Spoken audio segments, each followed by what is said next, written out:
Hola y buenas noches. Hemos llegado a la última conferencia del día en estos Vita Awards, perdón, en ExpoVid 2023. Y ya van a ver por qué me confundí con lo de los Vita Awards. Es por algo que tengo aquí abajito que ya les voy a mostrar.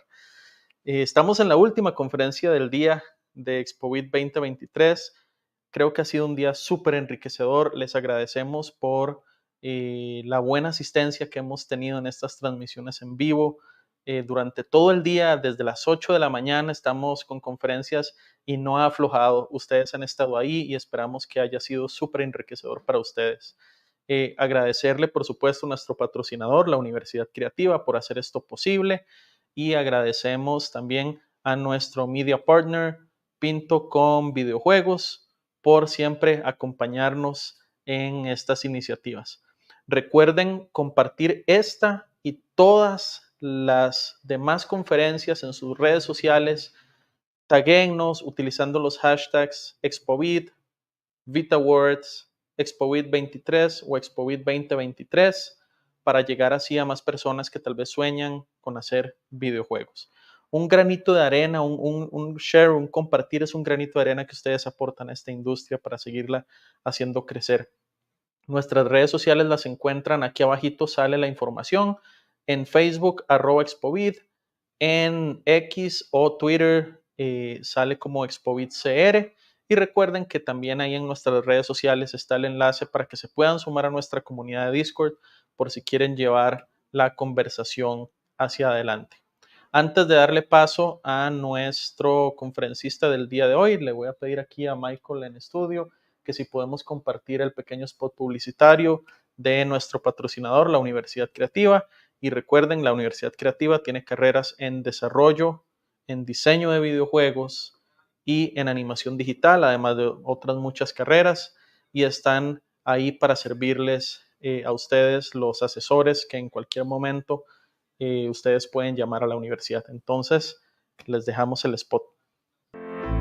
Soy la fuerza que mueve lo inexplicable. Soy el concepto, las ideas que se fusionan con la tecnología para resignificar lo que vemos. Soy el movimiento, el arte, el código. Soy las manos que ilustran, cosen o programan. Me da vida la mente traviesa que quiere crear de cero, que ve en el teclado de un computador una canción, un afiche. Una reestructuración de la manera en que urbanizamos, en que vivimos. Me alimentan los que ven con ojos distintos el mundo que nos rodea. Y los que lo crean, porque eso es lo que soy. La cultura de crear. Soy las ganas de innovar, de probar y fallar, de solucionar, de intentar hacer, y hacer, y hacer, y hacer, y hacer. Me forman los que juegan con arduinos, bocetan en papel, crean personajes, mundos o proyectos que solo se pueden ver en otras realidades. Porque ese es el primer paso para crearlo. U Creativa, cultura de creadores.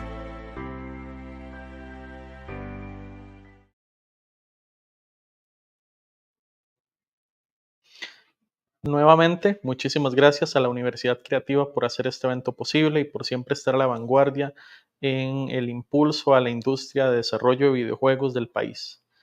Muy bien, ahora vamos a recibir de Microsoft Game Studios Game Camp a Peter Zetterberg, que nos va a compartir su experiencia en desarrollo, en qué nos va a compartir también qué son estos Game Camps y vamos a hablar un poquito del futuro que viene para nuestro país.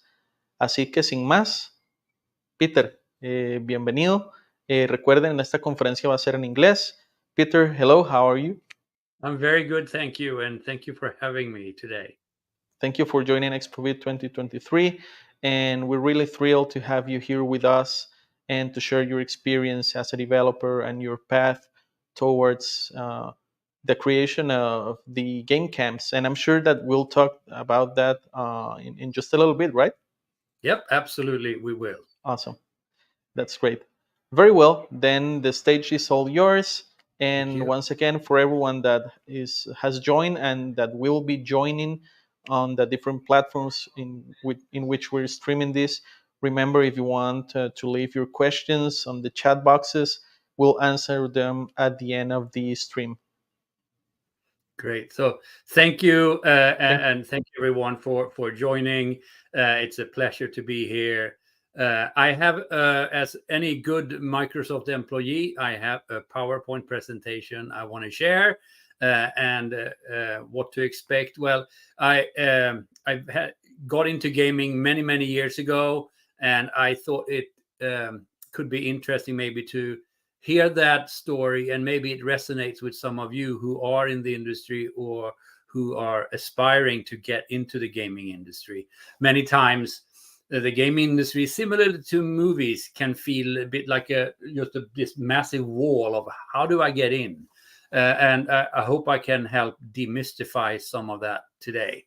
So I'm going to see, and this is where Murphy's Law comes into place. I am going to share my screen in this new tool, and then I'm going to find it here, window. Look, it might actually work. That would be incredible. So now you should see my face. I can't see you because so if someone over there can you say that you see a black and white photo of me, say confirm that, please. No one can see this. Wait, I'm going to see what you say in your chat.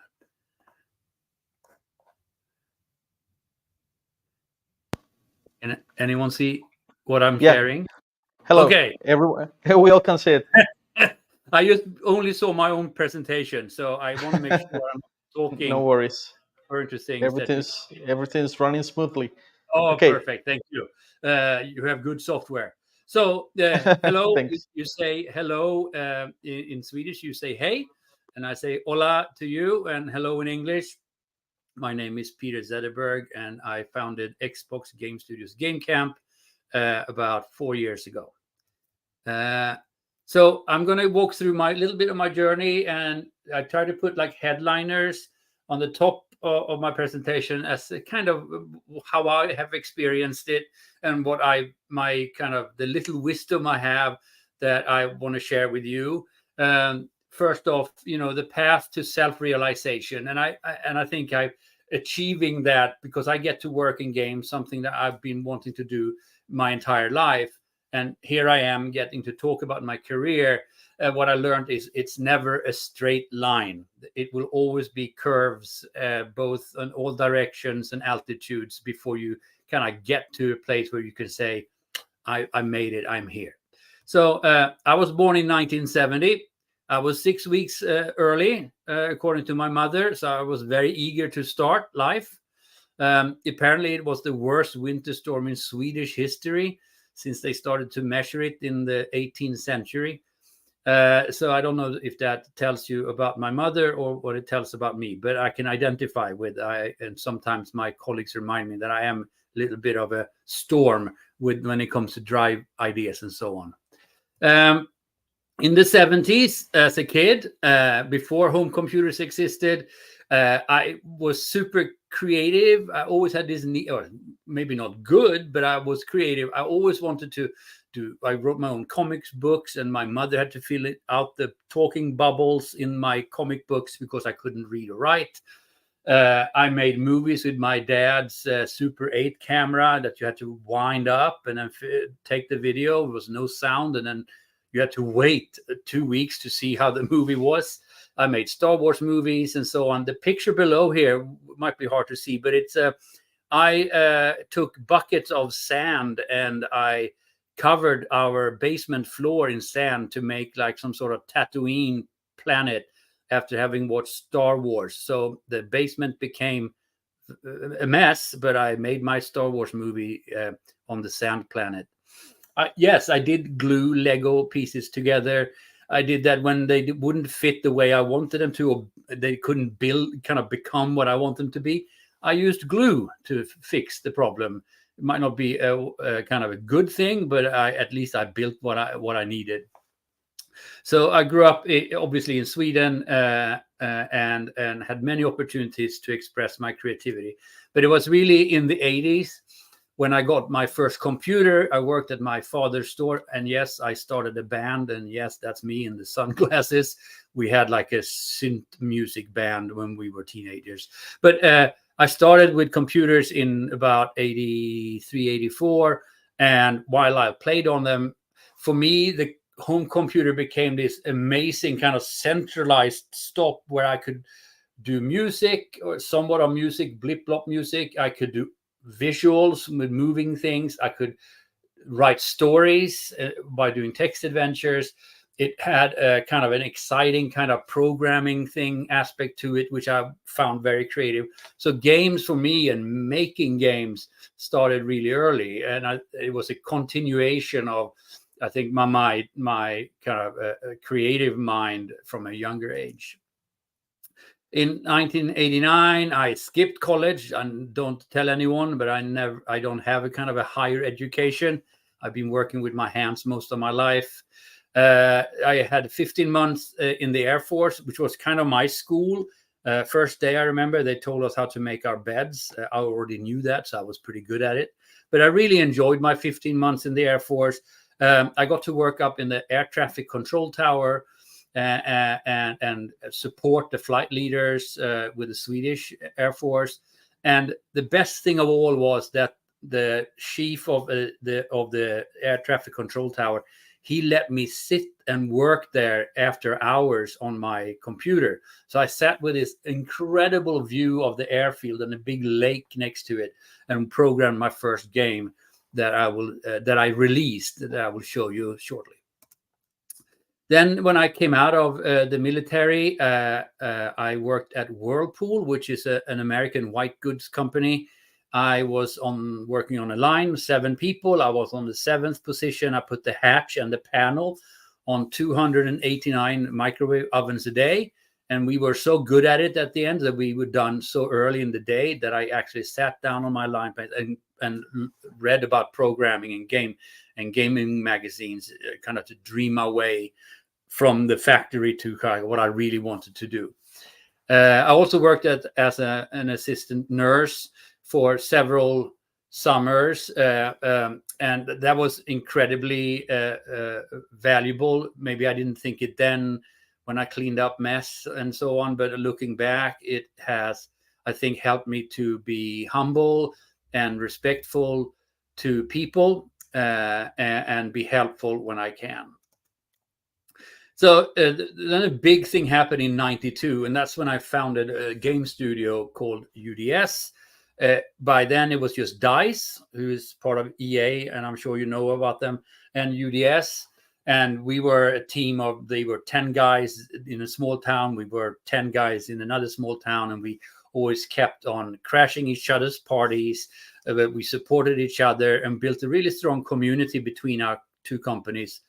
Shortly after we had started, Massive Entertainment came in the southern part of Sweden. They are now today Ubisoft and Massive, large studio. But when Massive came, we also, Martin Wallfisch, who started that, we immediately kind of embraced him to be part of the community. And I don't want to take too much credit, but when I go back to Sweden today and I look at the Swedish gaming industry today, or the game dev community, which it has tremendous success globally. And I go there, and there's still this strong sense of community. I think actually it's a big contributor to why Sweden is successful. There's a strong sense of camaraderie, and of course competition when you look for talent and so on. But there is a sense of belonging that is pretty strong, and I'm glad if we had a tiny bit to do with that back in the early 90s. After 12 years having my own studio, having experienced both some successes, but mostly failures, because we didn't really know how to run a games company. We had no one who told us. There was no game developer schools or anything. I decided to move into working in talent acquisition. So essentially becoming the other person that I've been meeting for my 12 years as a game developer and pitched game to. I was now that person seeing game pitches. And I think that was incredibly valuable for me. I think it enabled me to, when I met an early studio that maybe didn't have much experience, I could help give feedback. I could advocate for them inside of Xbox or Codemasters at that time. smallish publisher in the UK now owned by EA. So I could identify with, and it resonated with me when they either were more established and had a success, or whether they were prepared to sell their grandmother and everything to get a deal, or whether they held back on rights and wanted to be a little bit more forceful in negotiations. I'd been in those places at moments in my career as a developer, and I think that helped my relationships with doing deals. And I have done many publishing deals on behalf of both Codemasters and Xbox. The one I'm very proud of is I signed the Xbox 360 version of Minecraft in 2012, which led to also later on the acquisition of Mojang itself as a company, where I played a fairly important role. And I think that was partly they are Swedish, I'm Swedish, that always helps, but also the fact that I felt more I was an advocate for them to Microsoft than being an advocate for Microsoft to them. There is an expression, going native. I don't know if that exists anymore, but I felt very much strongly for the developers I represented, rather than kind of having to kind of feel I represented Xbox. And I think that made a big difference for the studios when they did meet me and we built a rapport. Since 2007, I've been with Xbox. I love the company, our leadership, being part of Microsoft, which is such a large company that that has such an impact on society on a global scale. It's an incredible privilege, and I'm going to get to the Game Camp part on why I run that program on behalf of our executive sponsor, Matt Booty, because it's really coming full circle of my career. So here, next advice, start small and build what you know. I'll stay to that on that point a little bit. Build some, if you're going to work on a game, focus on what you think you can leverage the most. In my case, it was actually a tennis game. This is actually a screenshot from my first game that I released. And it was a top-down tennis game. I loved tennis as a kid, and I played it as a young teenager. I played competitively. So when I wanted to make a video game, and I thought, okay, well, what can I do? What do I know? And what do I become passionate about? I love tennis. And tennis is also, in a way, like Pong, two players, and then a thing that bounces between them. So it was also fairly kind of not so complex to kind of develop, even though I needed to do a score system and so on. So I took what I knew and what I felt like a subject matter that I knew and I was passionate about, and made a video game version of it. So that's why I made Smash Hit, the tennis game. It says here it was a business model was postcardware. And that meant that the game was free for anyone. They could download it from BBSs. There was no internet then. That's how old I am. And then if they liked the game, they could send me a postcard from anywhere in the world. And a funny thing was I got postcards from Japan. I got postcards from the US. And I was like, wow, this is really cool.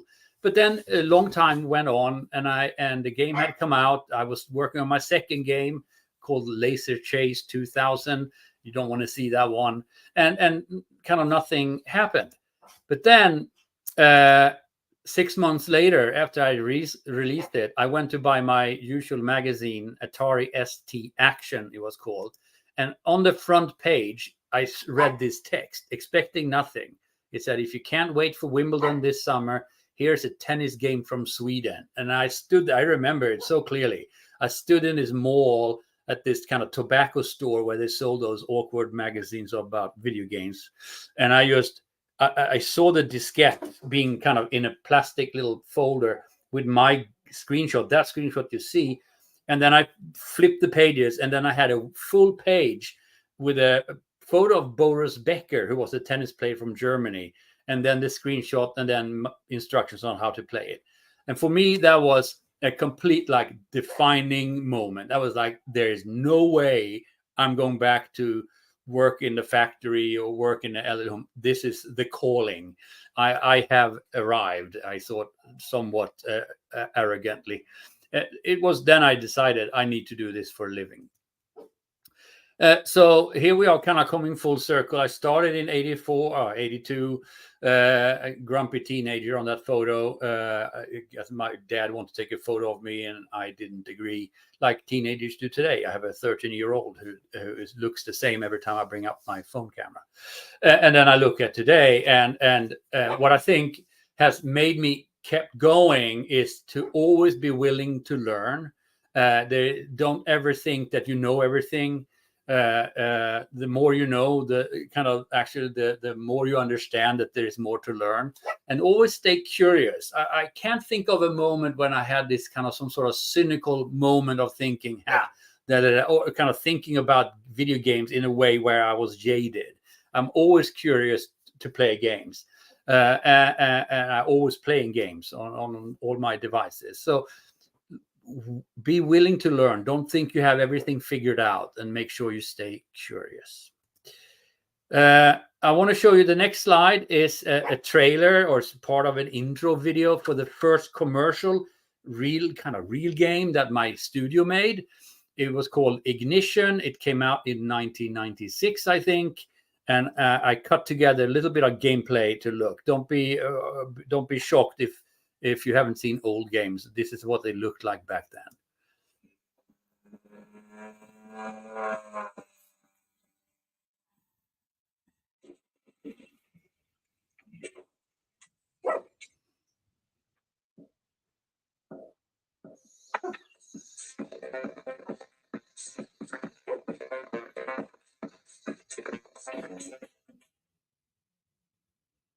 So it was a top-down racer. So again, a little bit like the tennis game. Instead of going behind the car, we were above the cars. And then with full 3D, you do these crazy jumps. You could play it on PC in DOS, or you could play it in Windows 95. And with Windows 95, you would have multiplayer. And I think the learning I have from that game, I can pause it. The learnings I take from that game, and here's an advice as well, or kind of more of a perspective.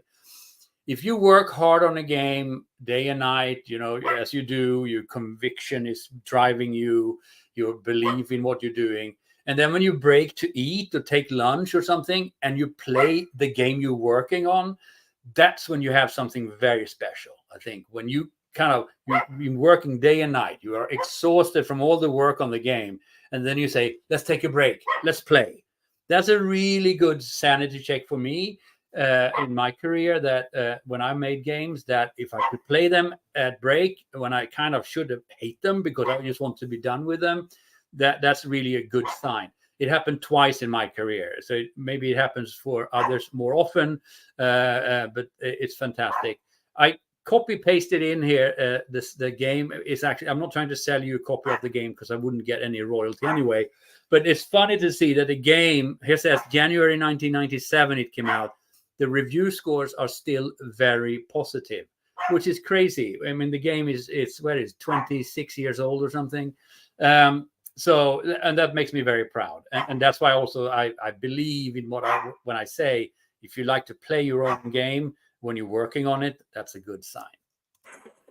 Let this video finish. There we go. Oh yeah, I should have mentioned this. If you hear a dog in the background, try to ignore it. We signed the game with Virgin Interactive. They were a big publisher back in the 90s. They were actually as big as EA back then. EA and Virgin flipped sides between themselves a little bit in terms of market size. Budget for our game was $100,000, and Virgin got the rights. We just said we need to get a deal so we can get into the industry and start hiring the people that we are now asking to work for free.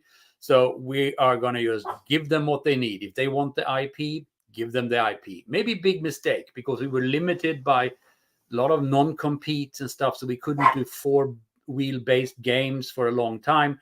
But it got us started, and it gave us an acknowledgement in the industry that we had made a game, and it actually opened up a lot of avenues to us. Now I want to talk to, if I look back and I look back on the Nordic scene and even other regions of the world, and the perception of the different gaming development communities. How do you break through the wall? And this might look a little confusing in the beginning, but I hope it makes sense at the end. So the Nordics in the early 90s, so that's Sweden, Denmark, Finland, Norway, Iceland. We were an anomaly, most of us. I remember going for dinner with the Remedy guys in '96, and they signed a racing game with Virgin, and so did we. And we kind of were the odd ones out. We had to fly into London or to the UK and try to get a deal. And we looked like we were kind of from a different planet because we didn't have the heritage as the UK game development community had for a long time. So it was this kind of perception that we were the new kids and we had no experience. It was really hard to get a deal because we had nothing to refer to. We hadn't published games in a box in a store. And I think if I look at IO Interactive, when they did their first Hitman game, and their franchise is phenomenal. I remember also spending some time with them. We kind of stuck together as kind of early. You had Remedy, you had a Housemarque, which is now part of Sony, IO Interactive, Digital Illusions or DICE, Massive Entertainment. We kind of scratched our heads going, how do we get into this industry? So it was a challenge in the early 90s to kind of cut through the noise, to be seen, to be heard. And now when I look, we also have a CCP with EVE Online. They started, I think it was early 2000 with their game, and look at the incredible community they built. And if I look at former East Europe, let's say we have CD Projekt, we have several game studios, Techland, and those. In the early 2000s, when they entered into the gaming industry as game developers, the perception of them was, and I worked in publishing then, was that East European developers, they built their own tech, so it was crashing a lot. There's a lot of bugs in their tech. They were never really on time, same as what we had heard about us, but they were cheap, like we were in the 90s. So every kind of region goes through this as they enter into the industry. And it's a challenge. You're just going to have to keep going. Look at CD Projekt today. I mean, they are by far, I would say, the finest game studio there is. Techland's success with their games is fascinating.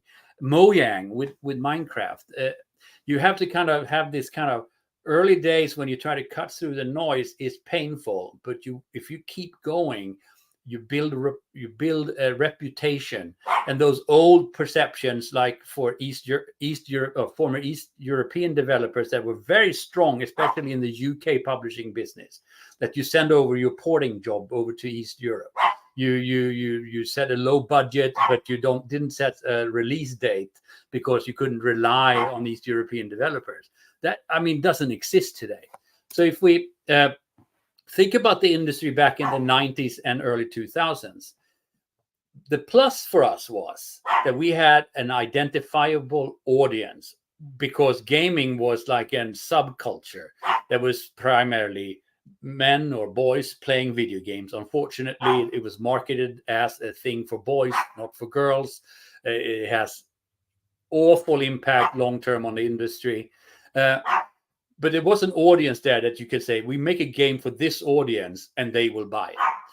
You had a very small and supporting dev community. Like I mentioned, in Sweden, we helped each other. And you had low dev costs, so you can get something running pretty fast. The negative was that there was no local market where we were. You couldn't make a game and kind of hope that it sold enough in your region. You relied on that a big publisher took care of it. There was no self-publishing unless you, like we did in my company, we printed boxes, copied discs, and actually sold thousands of copies by actually doing everything ourselves, even writing the manual and printing it out. I had a friend dad who owned a cardboard box factory who made the boxes for us. There was no other way. You had to go through a publisher. And when these big publishers, they could push the price down, they could grab the rights, and you were very much kind of stuck with the deal that you signed. So you kind of were locked in a place. Public perception was a big deal in the Swedish game industry early on. When I admit I lied to my parents for about 6 months that I was trying to apply for college, but there was something wrong with their computers and my application didn't land. And I only said that for 6 months until I had enough money in the bank to say, look, sorry, I lied. I never applied for college. I started a games company instead. And I did that because video game development was not a career, and video games belonged in a toy store. And I when we did Game Camp Africa in July earlier this year, those perceptions still percolate around in regions where gaming hasn't really kind of established a foothold or proven itself. And also, for us, the negative was access to key players. How would we have a chance to talk to the vice president of publishing at EA? I mean, we were just in some sort of corner up in the Northern Europe, and we hadn't really made a game or games that at least got attention. So those were the kind of challenges that we had. And I think also partly East European developers in the early 2000s. If you look at today, you have today access to communities. There are incredible communities of indie developers that help and support each other, groups that come together online or in person to kind of help each other. You have, should have a comma there, but you have self-publishing all over the place. You can self-publish on any device, to my knowledge, even though there is some red tape and bureaucracy to get there, and you need to have reach a certain critical mass. You can self-publish. You don't have to sign away your grandmother and your IP. You can publish the game if you have the stamina to keep going and reach the end goal of launch. You have access to a global market. We didn't. We didn't even. Our Ignition racing game was launched in UK, Germany, and France, I think. And then when they saw that the game got good reviews, they kind of grew the sales somewhat out inside of Europe. But I don't think it actually ever was sold in the US until Steam came. And you have multiple platforms to choose from, which might be a plus and minus. It could be hard to kind of pick the right platform for the scope of your game. The negatives is that you are in probably the most competitive entertainment industry in the world. I mean, the music industry and film industry need to kind of take a seat on the side because we are by far so much larger. So you also have a lot of competition, and then again, you only have so much bandwidth from the publishers and the platforms to take your game and get it out in the marketplace. The marketplaces are noisy. I think I counted the other week, knowing that I would do this presentation, that there are about 35,000 games that are very similar to Candy Crush on iOS and Android. It might be even more, that are clones. And how do you kind of reach out to the players? How do you get to them so they know about your game, spend time with it, and then build a rapport and a relationship with your game? It's really hard. It's noisy out there. Dev costs have gone up and down, depends on what game you make. But if you're going to step into, let's say, a third-person action game with some production value, it's up in the multi-millions of dollars. Games can cost up to $250 million to make today. So what game you are making, and can you actually carry through the cost of developing it? And then still hard for regions and people to get access to key players. I would say when I went to for Game Camp Africa, we went there in person to 4 locations on the continent, and we were among the first kind of people in the games industry who visited. So and it's not just as easy as get on a plane and fly to Redmond or fly to LA to go and pitch. So there are still challenges there. I believe that new regions, so the continent of Africa, certain parts of Asia. India is coming very strong. They have been doing a lot of outsourcing work and QA and been supporting making games.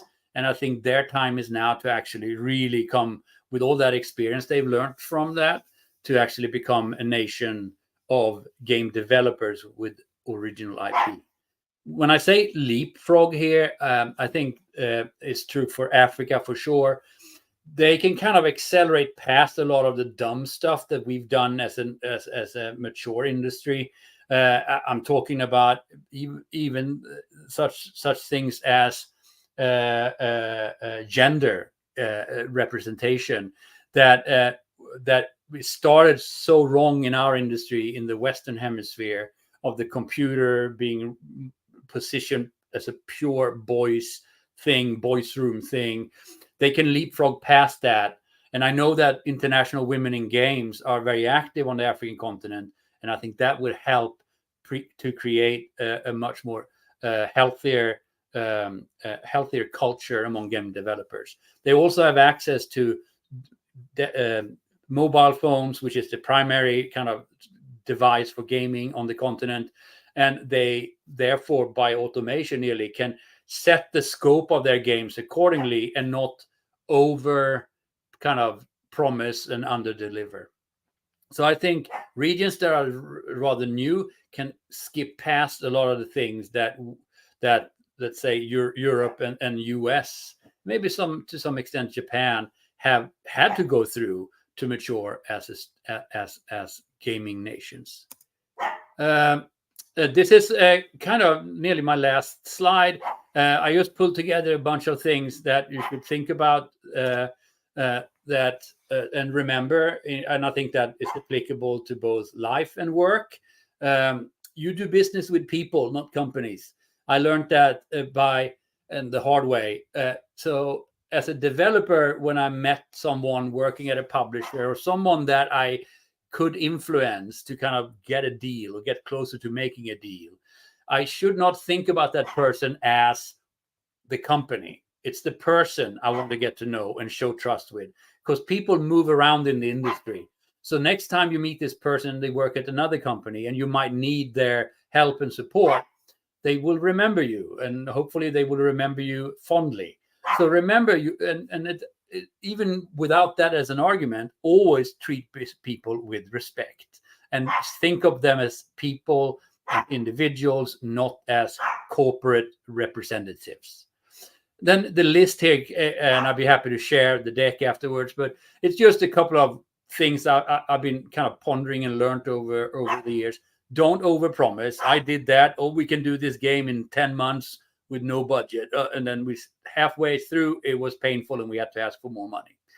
Always try to over deliver. So if you do a schedule and you have a publisher paying for your game development, or you get funding of sorts, try to make a schedule that that you're very comfortable that you can achieve in deliverables, and then try to kind of over deliver somewhat. You don't have to share that with them, but then you're in a good position further down in development if you're always ahead of the curve somewhat. From a business development perspective, just don't donate your intellectual property. It's not the value per se. Until the game comes out, it has zero value. It's just a guess that it will go well. But if that game goes well and you want to say, I want to do a sequel or a prequel, or I want to do another game with the IP to expand the potential franchise, it's very hard to do that if you hand it over the IP. And even if there are reasonable people on the other end that are willing to let you own the IP that you actually develop, it's going to come with a price of some sort of revenue share. So try to hold on to all the rights. Always tell the truth and help others. I don't know how much video game specific that is. I always try to. I'm not perfect, but it makes me the benefit of approaching life and business that way is that I don't have to remember anything I ever say, because I know I haven't lied. So I think people appreciate that when they engage with me. I hope they feel they can trust me, that I'll do what I can when I say I will do it. and it has helped me fantastically in my career. Super important rule here coming up. You're only as good as your last game. So that's something that my studio UDS that I started in the 90s experienced, and what kind of eventually kind of diluted the studio to become a work for hire studio was that we expanded very fast and we had a hit game, and then we wanted more people in to make more games because we got kind of carried away. It was so fun.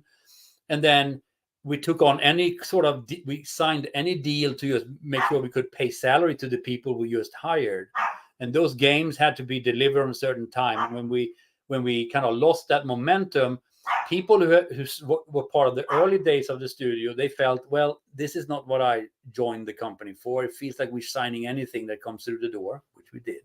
And slowly you dilute the competence in the studio.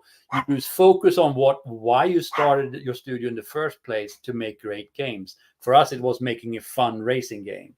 And when you do games outside on work for hire on behalf of others, you have the people that join your studio to kind of question and say, you know what, I want to work in a company where I make games that I'm excited about. So you lose the core, like top talent. It happened to me. I lost 5 amazing people that I'm good friends with today, and they are all in the industry still, that all left the same week to join a game studio elsewhere because they felt it had gone too far in how we had lost the kind of vision for where the company was going. And then I have to backfill these positions. And the only way I can do that fast is by taking junior staff. So then the quality of our games sank further and further. So it's a kind of a spiral you get into if you compromise on the quality and you compromise with your values. And then you release that game and let's say you get a 7 out of 10 game. Next time you get a 6 out of 10. And then you're going to try to pitch your studio again for a publisher. They're going to look at the downward curve and say, should we really put money into this? It doesn't sound like the studio is going in the right direction. So that's just some examples of suggestions and I hope wisdom that I can share. I wanted to talk quickly about Game Camp before we finish.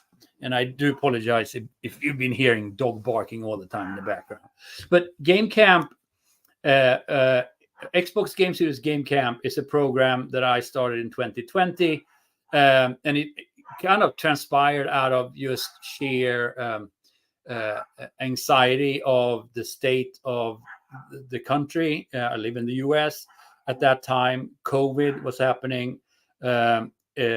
I don't want to be political, but I felt like this, what can I possibly do? There is injustice just everywhere. And here I sit, kind of working in games while our house is on fire, in a sense.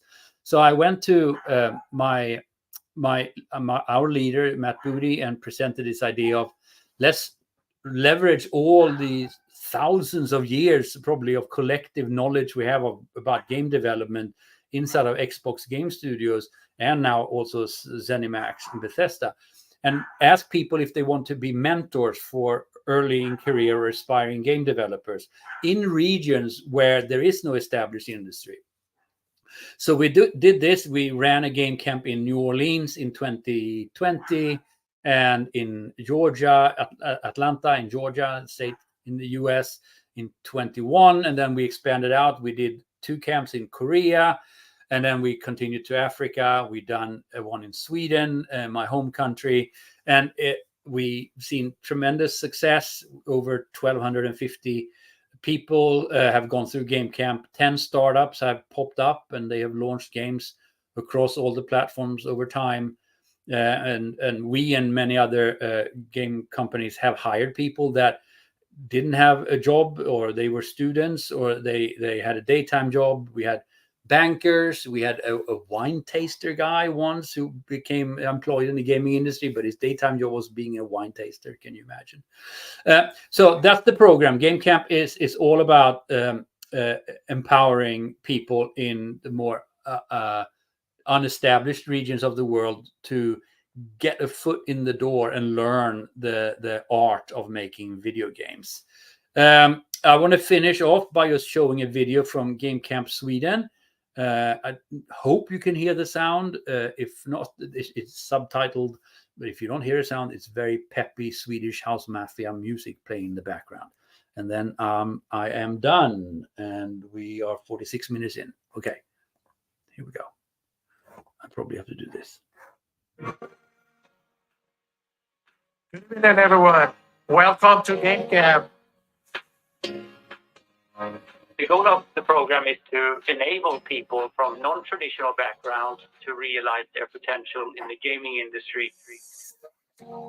We have one big community of people that's all together in Sweden trying to make sure that we are setting you up for success. It was a really good experience, like having these weekly presentations and the lectures. They were really insightful. You don't need $1 million budget. You just need something that's relatable. That's just a big package of an experience that we like to bring to the players. You should be thinking first about what you want to make, what you think might be the next big genre that you want to play. It's been such a rewarding experience. I've learned so much about how it works in the games industry and how to make games, and it's been such a joy, like working with all the creative people. Game development overall is just like a super, super collaborative effort. The more you collaborate, the better things look in the end. Like, it's really helpful to teams to make it clear what you're trying to deliver at the end of a sprint. And looking at it together as a team afterwards, I find is pretty powerful. Game camp means being creative in your own time within your own terms. And that's the best part about it. That's what I love the most about it. One of the most significant revelations for me was that you can make 3D quite easily. I also got to pick the brain of the concept artist responsible for some of the most iconic designs. I was starstruck through the entire event, but this was something else. No matter where you go on this planet, if you provide tools, the network, the support, and knowledge, everyone thrives.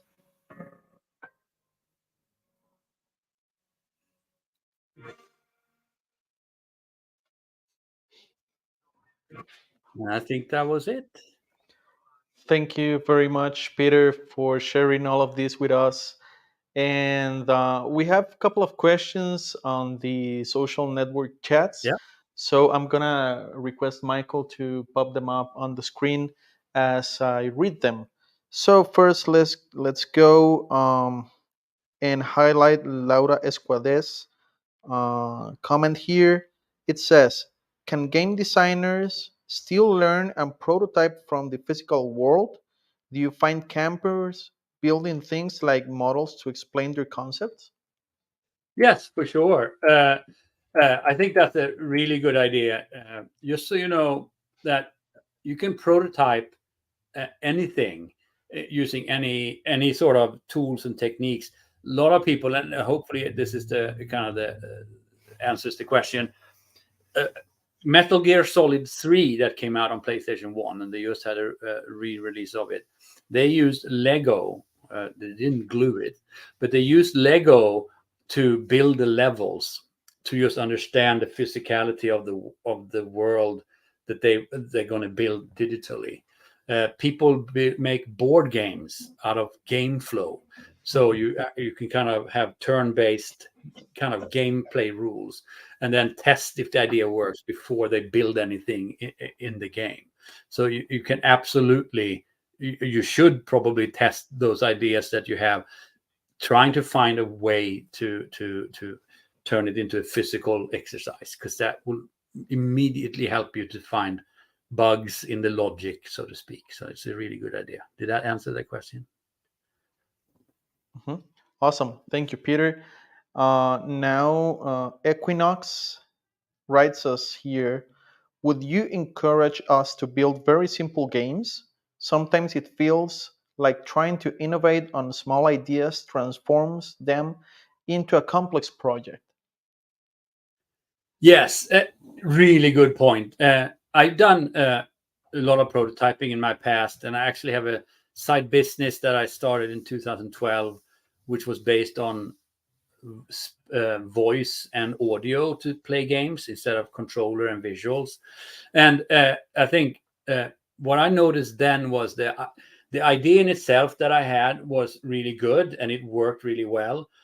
And this, as soon as I started adding features to this very core, simple idea of speaking to the game and listening to the story, which is the kind of fundamentally what it was. As soon as I added kind of smart features or adding complexity to it, the idea of the core idea immediately started to kind of dilute. It kind of derailed from the core concept.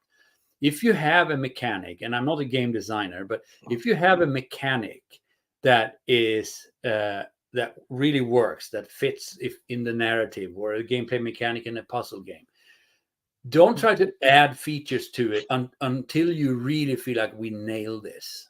Then you can look at adding. So I think it also goes for having a studio. If you think in a larger context, if you're gonna have a game studio, or you have a game studio, try to be good at one thing, whether that is a genre, or whether it's a certain technology solution, or whether it's a certain art style.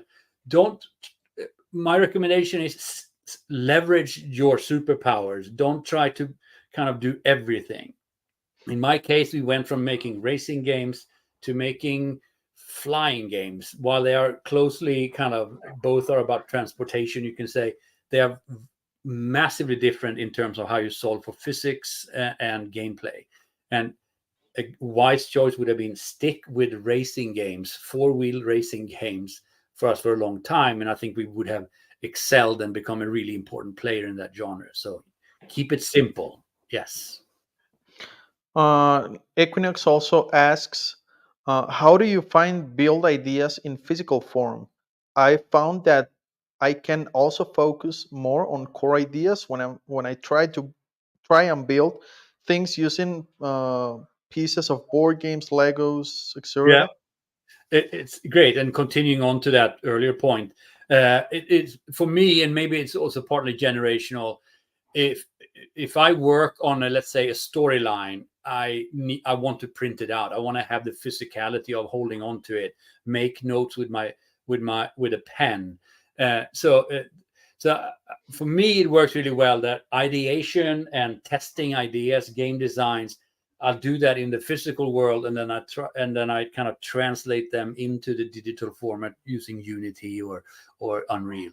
So I agree with you. If I build them physically, even if I use existing chess pieces or another board game characters or anything, what it is, if it works in the physical world, try to translate it over to the digital format. Awesome. Now, for the sake of time, we're gonna be wrapping it up. Yep. Just one last comment here. So, do you see possible that we can get anytime soon GameCam Costa Rica? I knew, and I expected that question. So Yeah. and I welcome that question. I think it's a very relevant question. So how we roll out, we plan about a year ahead, and for the next 12 months, we are booked. We're gonna announce two new regions for the next one new region, and come back to one other for the next 12 months. So for the next 12 months, no. But the new region that we are going to go into will enable us to come to Costa Rica. That's great. And include you. And I would even say, don't be strangers. Reach out to me. Even if we don't do a game camp in Costa Rica in the next 12 months, we want to build relationships and get to know you. And that's what video game development is all about, at least for us independent developers. Yeah. It's about building bridges and reaching out and connecting to people in different forms. So yeah, why not? Let's dream about GameCam Costa Rica 2025 Let's or not something like dream that. about it. Let's talk about it. I want to build a rapport. I want to get to know you. I want to understand your region, the various levels of talent, how senior, how junior, and then find a way to work together. We'll make sure to take your word on that and keep the conversation moving forward. From the local game developer association, we'll be soon knocking on your door. And again, Yes. Peter, thank you very much for joining us, and thanks everyone that had joined the conferences today. It's been a super insightful and a super reaching trip until this point. Now I want to remind everyone that tomorrow we move to the physical location of Expo Vid. Mañana vamos a estar en la locación física, Auditorio EMU en AFZ, and tomorrow we're going to be celebrating the Vid Awards 2023 and giving away these trophies here. Can I get a good shot of the trophies? This is a sample of what we'll be sharing tomorrow. Yes, we got, by the way, Peter, we got games for the Vid Awards from 7 countries. We got games that pursued nominations from countries like Mexico, Peru, Argentina, of course, Costa Rican games are present for tomorrow's Expo Vid. And tomorrow, a lot of these will be handed over to developers that are here locally and a lot of the developers that are on other parts of the world. You'll get, if you win one of your categories, you'll get one of these. So hopefully we're able to see everyone tomorrow during the live event. Remember that we'll have music from Federico Miranda, who's the guitar player of Gandhi. Gandhi is one of the top bands here in Costa Rica, and we'll have a lot of content and a lot of a great and fun things happening during the award ceremony. So remember, join us at 6:30 p.m. If you're not able to come in person, we'll be transmitting live. Y muchísimas gracias a todas las personas que nos acompañaron el día de hoy. Gracias a nuestros patrocinadores, la Universidad Creativa, y gracias a Pinto con Videojuegos, nuestra medio partner, Peter, and everyone at home. We'll see you tomorrow. Good night. Buenas noches. Good night. Bye-bye.